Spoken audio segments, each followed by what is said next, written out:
Her har vi Gunhild på 53, musiklærer. Hun underviser Lars Bjarke. Lars Bjarke er 41. De har en hemmelig affære.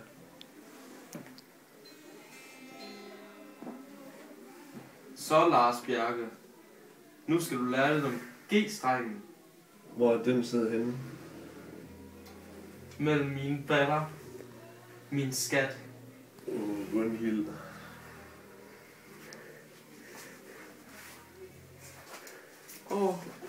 Lars.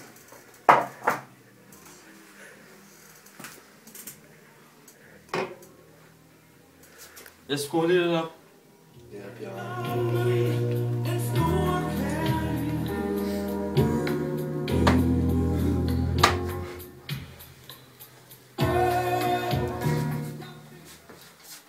Den lille Lars Bjarke kan altså ikke stå op uden at hjælp.